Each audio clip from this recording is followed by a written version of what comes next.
बिस्मिल्लाहिर्रहमानिर्रहीम। प्यारे दोस्तों, अस्सलाम वालेकुम। प्रोफेसर खिज़रबास ऑफिशियल यूट्यूब चैनल की तरफ से खुश आमदेद।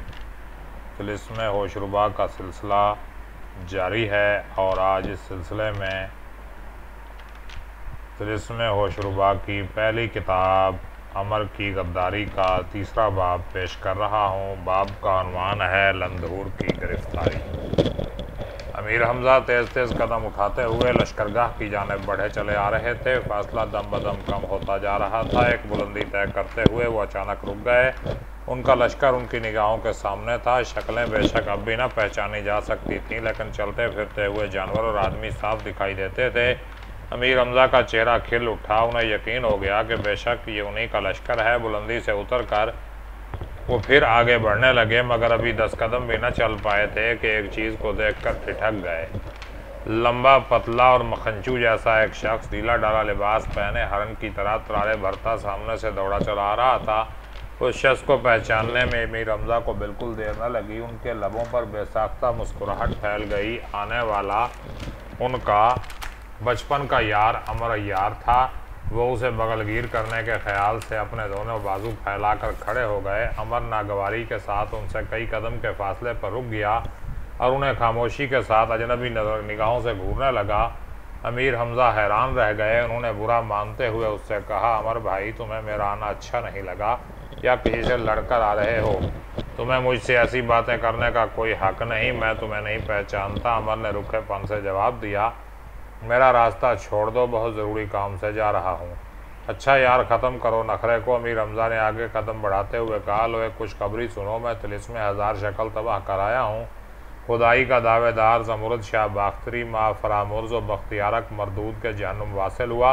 अब हम कल ही वतन रवाना हो जाएंगे। अच्छा, तो ये काम तुमने कर डाला?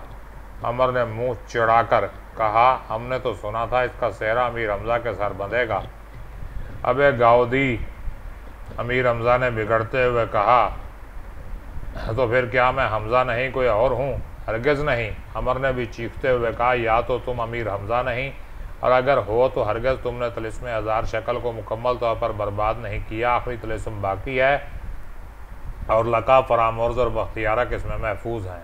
अमर, अमीर हमज़ा ने समझाते हुए कहा, तू घास खा गया है या किसी ने तुझे बहकाया है? वापस लश्कर में चल, वक्त न ख़राब कर। मैं तुझे इत्मीनान से सारी तफसील बताऊंगा। बस आप लश्कर में तशरीफ़ ले जाइए, मुझसे ज़्यादा ना सर खपाइए। अमर ने एक तरफ को हटते हुए कहा, कान खोल कर सुन लीजिए। अब मुझ जैसे अय्यार नामदार का आप जैसे अक्ल के कोरे के साथ एक पल गुजारना भी बायस शर्म है।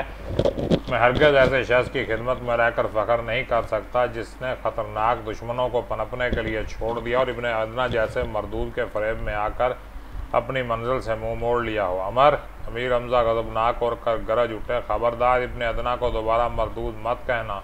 उन जैसा मुक़द्दस और बुलंद मर्तबा बुज़ुर्ग मैंने रुए ज़मीन पर नहीं देखा। फ़ौरन तौबा कर, नहीं तो अभी ज़मीन से तेरी नाक रगड़ दूँगा। अच्छी बात है, अमर ने संभलते हुए कहा, अगर वो ऐसे ही पहुँचे हुए बुज़ुर्ग हैं तो अब से मैं उन्हीं की खिदमत में रहूँगा। लो, मैं जाता हूँ, रोक सको तो रोक लो। यह कहकर अमर ने छलांग लगाई। अमीर हमज़ा ने झपट कर उसे दबोचने की कोशिश की, मगर वो डुबकी लगाकर साफ निकल गया। अमीर चंद कदम उसके पीछे भागे, फिर बेबसी से खड़े होकर उसे देखने लगे। अमर उनकी पहुंच से दूर तेज़ हवा की मानंद उड़ा जा रहा था। दौड़ की यह गैर मामूली ताकत उसे नबियों की इनायत से हासिल हुई थी। दुनिया का कोई शख्स या ताकतवर घोड़ा भी उसकी गर्द को न पा सकता था। अमर के इस तरह बिगड़ कर चले जाने से अमीर हमज़ा की सारी खुशी खाक में मिल गई। गुस्से और अफसोस की हालत में वो बोझल कदमों से चलते हुए लश्कर में आए। उन्हें देखते ही लोगों ने नाराए तकबीर बुलंद किया। आनन फानन उनकी वापसी की खबर हर तरफ फैल गई। जैसे ही वो अपनी आरामगाह में पहुँचे, उनके फर्जंद, दोस्त और सरदार जौक दर जौक शामियाने में सलाम के लिए जमा होने लगे। अमीर हमज़ा ने आरामगाह में दाखिल होते ही मुलाजमों को हुक्म दिया, कोई मेरे पास ना आए। अगर लोग शामियाने में जमा हों तो कह देना अमीर थके हुए हैं, आज किसी से मुलाकात नहीं करेंगे। जिसको आना हो कल सुबह आए। इस हुक्म के मुताबिक आरामगाह के दरवाज़ों में पर कड़ा पहरा लग गया। जो लोग शामियाने में जमा हो चुके थे वो रुखसत हो गए। उस रात अमीर काशी रात गए तक न सो सके। बचपन के बेतकल्लुफ़ दोस्त और हज़ार मुसीबतों में काम आने वाले साथी की अलहदगी उन पर शाख गुजर रही थी। रह रह कर उन्हें अफसोस हो रहा था कि क्यों वो उसके साथ सख्ती से पेश आए। आखिरी तिलिस्म और लका वगैरह के महफूज रहने और इब्ने अदना के बारे में जब वो अमर के अल्फाज याद करते तो और भी बेचैन हो जाते। तरह तरह के सवाल उनके दिल में पैदा होते। क्या आखिरी तिलिस्म बाकी है? लका, फरामुर्ज और बख्तियारक जिंदा हैं? इब्ने अदना को अय्यार जादूगर है? ये बात बार बार उनके दिल में चुटकियाँ लेती कि आखिर अमर को इब्ने अदना का नाम कैसे मालूम हुआ? उसने तिलिस्म के बारे में मेरे बयान से इख्तलाफ क्यों किया? ज़रूर किसी ख़ास ज़रिए से उसे इसकी खबर मिली होगी। काश मैं उसके कहे पर ठंडे दिल से गौर करता। काश मैं उससे असल ज़रिया पूछता या वह खुद ही बयान कर देता।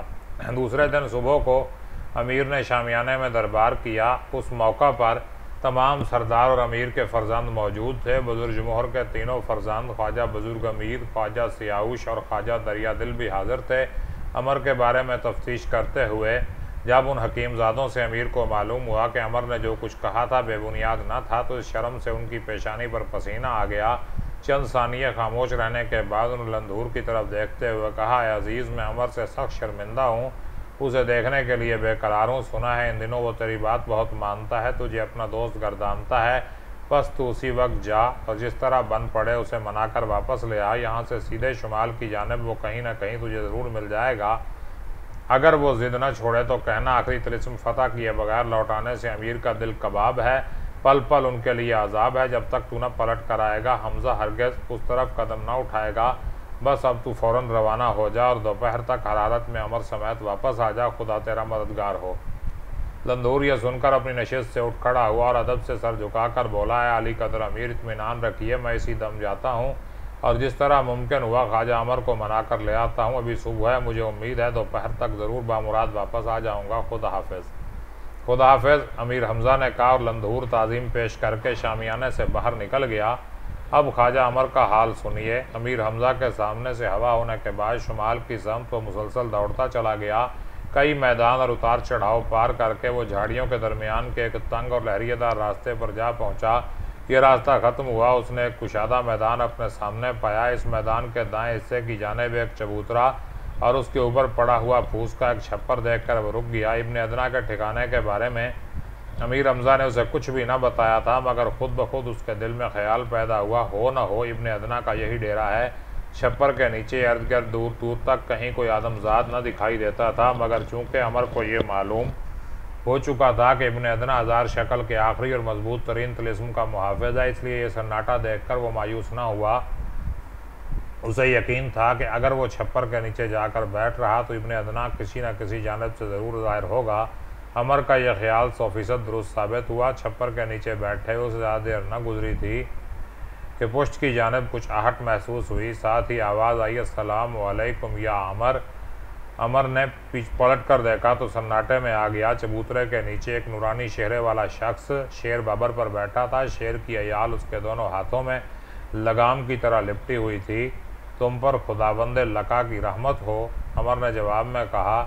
शेर पर सवार शख्स की आंखें चमक उठीं। वो नीचे उतरकर चबूतरे पर चढ़ने लगा। उसी लम्हे शेर पलटा और बादल की तरह गरजता और बिजली की तरह कड़कता एक समत जाकर निगाहों से गायब हो गया।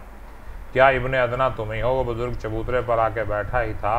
अमर ने उससे सवाल किया। हाँ, इब्ने अदना ने कहा और सवाल किया, क्या तुम दीन इब्राहिमी छोड़कर खुदावंद लका पर ईमान ले आए हो? बिल्कुल, और यही नहीं, अब मैं अमीर हमज़ा की सोबत से भी बेजार हूँ और खुदावंद लका की सरपरस्ती का तलबगार हूँ। तुम्हारे पास इसलिए आया हूँ कि मेरी मदद करो, जल्द से जल्द उनकी खिदमत में पेश करो। फरामुर्द और बख्तियारक मुझसे खूब वाकिफ़ हैं। मुझे वो मुलाजमत पर आमादा पाते ही अपनी नाक का बाल बना लेंगे और तुझे भी निहाल कर देंगे। बस ये समझ ले, अमीर हमज़ा का जो आज नाम है वो सब मेरा ही काम है। मैं जिसका मुखालिफ हो जाऊँ उसके मुकद्दर में ख्वारी है, जिसका दोस्त बन जाऊँ उसका पल्ला भारी है। अमर, बयान करने की कुछ हाजत नहीं, तेरे बारे में सब कुछ जानता हूँ। इब्ने अदना ने कहा और चंद सानिये कुछ सोचकर फ़िक्रमंद लहजे में बोला, तूने मुझे बड़ी मुश्किल में मुब्तला कर दिया है। आखिरी तिलिस्म खुदाबंद लका की आखिरी पनाहगाह है। मैं नहीं चाहता कि किसी सूरत भी अमीर हमज़ा इस तरफ जाएं। यही वजह है कि कुछ देर पहले ये बात मैंने उनके दिल में बिठा दी है कि अब यहाँ कोई तिलिस्म बाकी नहीं है। अगर तुझे हमने अपनी पनाह में लिया तो उसको किसी न किसी तरह इसका पता चल जाएगा और वो ज़रूर तिलिस्म का रुख करेगा। इब्ने अदना, अमर ने कहा, तू सख्त धोखे में है। मुझे पनाह दे या ना दे, मगर ये जान ले कि लश्कर में पहुँचते ही अमीर को तेरे फ़रेब का हाल मालूम हो जाएगा और वो जल्द ही तिलिस्म को सर करने के लिए रवाना हो जाएगा। हकीम बुजुर्ग मोहर के जिन लड़कों ने मुझ पर तेरी और तिलिस्म की हकीकत ज़ाहिर की है वही उसे भी बता देंगे। बस बेहतर यही है कि ये कुछ फहमी तर्क कर और मेरी दोस्ती और यारी पर भरोसा कर। मैं तुझे यकीन दिलाता हूँ कि खुदावंद लका की इनायत से तुझे हर तरह के अंदेशों से छुड़ाऊँगा और अमीर हमजा और उसके सारे साथियों को पूरा पूरा मज़ा चखाऊँगा। इब्ने अदना अमर के एक लफ्ज़ पर गौर करता रहा और फिर उसकी आंखों में आंखें डालते हुए बोला, अमर, इस बात का क्या सबूत है कि तू खुदावंद लका का हर हालत में वफादार रहेगा? सबूत मैं अभी पेश करता हूँ। यह कहकर अमर ने अपनी जंबील में हाथ डाला और एक गेंद निकालकर उसकी आंखों के सामने करीब करते हुए बोला, गौर से देख, मेरे दिल की हर बात इसमें नज़र आ जाएगी। इब्ने अदना ने गेंद पर निगाहें जमा दी। गेंद चिकनी और चमकदार ज़रूर थी, मगर ना उस पर कोई तहरीर दिखाई दे रही थी, ना कोई शक्ल। इब्ने अदना कुछ कहना ही चाहता था कि अमर ने गेंद को दबा दिया। फुस की आवाज़ के साथ ही सफूफे बेहोशी की फुहार इब्ने अदना की नाक में दाखिल हुई। उसने एक छींक ली और बेहोश हो गया। अमर ने फुर्ती से उसके हाथ पैर रेशमी डोरी से बांधे और फिर उसके सीने पर सवार होकर उसे लखलखा सुंघाने लगा। इब्ने अदना होश में आ गया। अब अमर ने लखलखा रखकर खंजर निकाला। उसकी नोक इब्ने अदना की गर्दन पर रखते हुए बोला, इब्ने अदना, तू मेरे काबू में है, बोल, क्या तुझे कोई मेरे हाथ से बचा सकता है? अमर, क्या वफादारी का सबूत इसी तरह दिया जाता है? क्या तू इसीलिए आया था कि मकर से काबू पाकर मुझे हिलाक करे और आखिरी तिस्म का काम तमाम करे? क्या खुदावंद लका की खिदमत और बंदगी का तेरा दावा ढोंग था? इब्ने अदना, अमर उसके सीने से उतरते हुए बोला, अपनी वफादारी का इससे बेहतर सबूत मैं उस वक्त पेश नहीं कर सकता। अगर मेरे दिल में तुझसे कोई बुराई और खुदावंद लका की बेवफाई होती तो यह खंजर अब तक कई बार तेरे सीने के पार हो चुका होता, मगर तू देख ले कि तुझ पर काबू पाने के बावजूद मैं तुझसे क्या सलूक करता हूँ। यह कहकर अमर ने इब्ने अदना के हाथ पैरों के सारे बंद काट दिए। वो हैरत और शक की निगाहों से अमर को देखने लगा। अमर ने फौरन अपना खंजर उसके सामने चटाई पर फेंकते हुए कहा, अगर तू मेरी हरकत से नाराज़ हुआ है तो इस खंजर से जिस तरह चाहे सजा दे, उफ ना करूँगा। और अगर तुझे मेरी वफादारी का यकीन आ गया है तो अब देर न कर, जल्द मुझे खुदावंद लका के दरबार में ले चल। अमर, खुदावंद लका की कसम, मेरा दिल तुझसे साफ हुआ, पर यह जान ले कि तेरे सफूफे बेहोशी ने मुझ पर कोई असर न किया था, न तेरा खंजर मुझे कोई तकलीफ़ दे सकता था। सिर्फ तेरी नीयत का पता चलाने के लिए मैंने बेहोशी का सवांग रचाया था। अगर तू मुझ पर खंजर का वार करता या कैदी बनाकर अमीर हमजा के पास ले जाने का ख्याल करता तो मैं चुटकी बजाते में तेरी गिरफ्त से आज़ाद हो जाता और जो जी में आता तेरे साथ कर गुजरता। सुन ले, मैं हज़ार शक्ल के आखिरी तिस्म का मुहाफ़िज़ हूँ। सिवाय हैदर करार की तलवार के दुनिया का कोई हथियार मुझे नुकसान नहीं पहुंचा सकता और हैदर करार की तलवार अभी पर्दा गैब में है।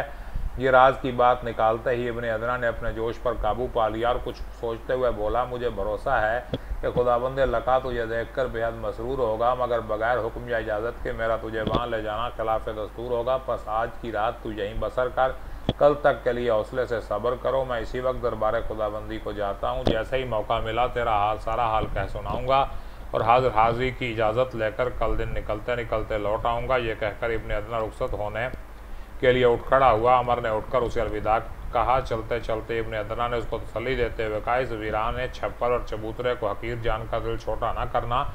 जब तू आराम करना चाहेगा तो इस चटाई को नरम मखमल की कालीन पाएगा। खाने पीने और आराम का जो भी सामान आवाज़ देकर तलब करेगा तेरे सामने गैब से आ जाएगा।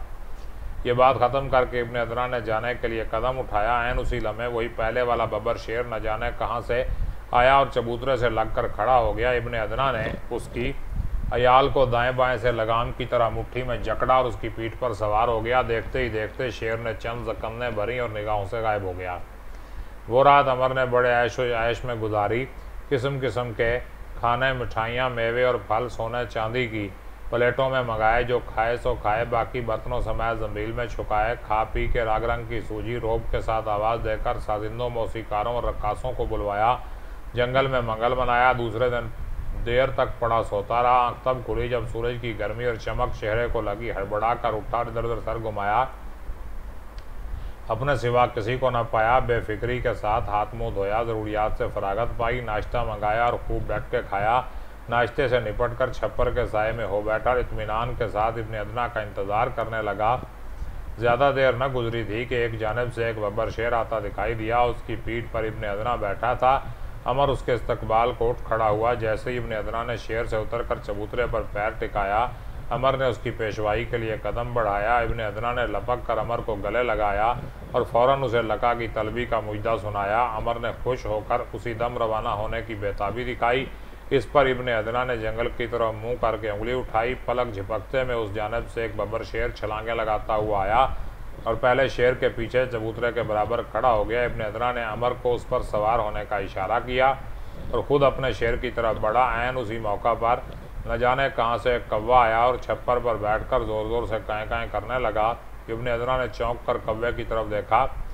अमर भी खड़ा हो गया। कुछ देर कौवे की काएँ काएँ को गौर से सुनने के बाद इब्ने अदना ने अमर की तरफ मुँह किया और बोला, अय अमर, हमजा सख्त पेशेमान है और तुझसे मिलने के लिए परेशान है। तेरे मनाने के लिए उसने लंदूर को रवाना किया है, जो अपने हाथी पर बैठकर बागम बाग हमारी तरफ चला आ रहा है।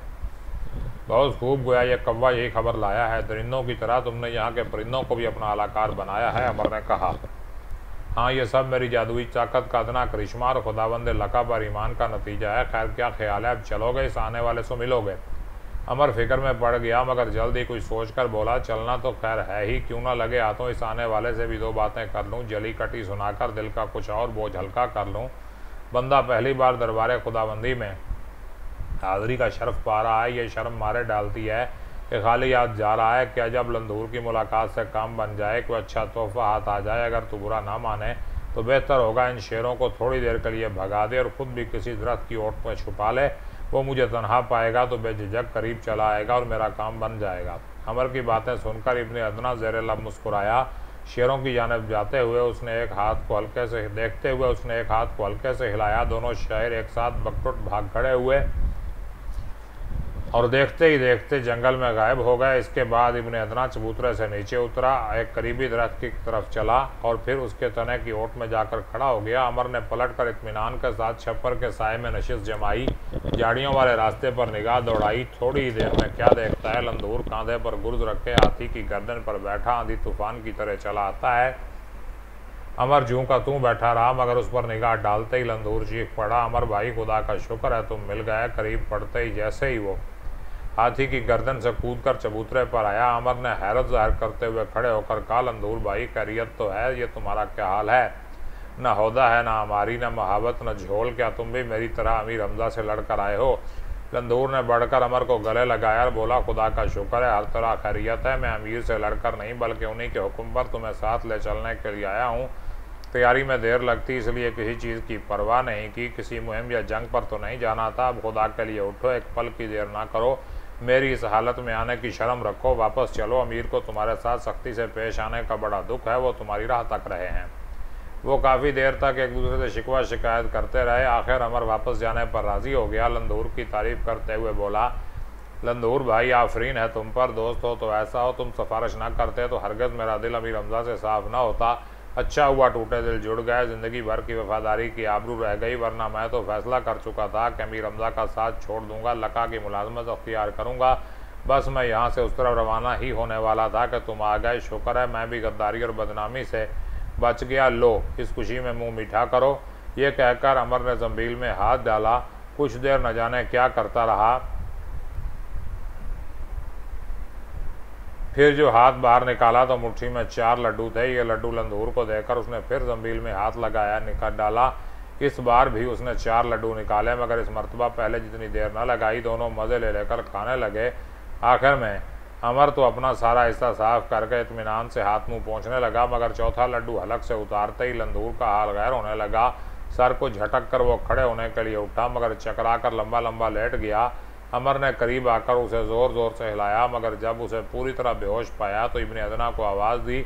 जिस दरख्त की ओट में वो छुपा खड़ा था, वो चबूतरे से खासे फासले पर था, मगर वो न सिर्फ उन्हें देख रहा था, बल्कि जादू के ज़ोर से उनके गुफ्तगू का एक एक लफ्ज़ साफ सुन रहा था। लड्डू निकालने से पहले अमर ने जो फ़िक्रे ज़ुबान से निकाले थे, उन्हें सुनकर उसे यकीन हो गया था कि अमर का ख्याल पलट गया है।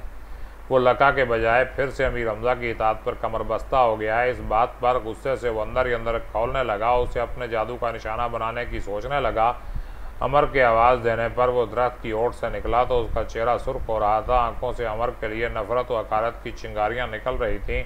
चबूतरे पर पहुंचकर जैसे ही उसने अमर को मलामत करने के ख्याल से मुंह खोला, उसकी निगाह लंदूर पर पड़ी। उसे बेहोश देखकर उसके अल्फाज हलक में अटक कर रह गए। उसने कहा, ए अमर, ये क्या माजरा है? इसे क्या हो गया? ये अमीर हमजा के लश्कर हरावल का सरदार और बेमिसाल पहलवान है। मैंने उसे बेहोश कर दिया है। अब मैं इसे बांध कर ले चलूँगा और खुदावंद लका की खिदमत में बतौर तोहफा पेश करूँगा। यह कहकर अमर ने रेशमी डोरी का गुच्छा निकाला, लंदूर के पैरों को मजबूती से बांधा, उसे अपनी जंबील में डालकर उठ खड़ा हुआ। चंद लम्हे बाद शेरों पर सवार होकर दोनों लका के तिलिस्म की जानिब उड़े चले जा रहे थे। इसके बाद क्या हुआ तो फिर हम पढ़े इसे सुनेंगे इसकी अगले हिस्से तिलिस्म के राज में। तब तक के लिए इजाज़त दीजिए। अल्लाह हाफिज़।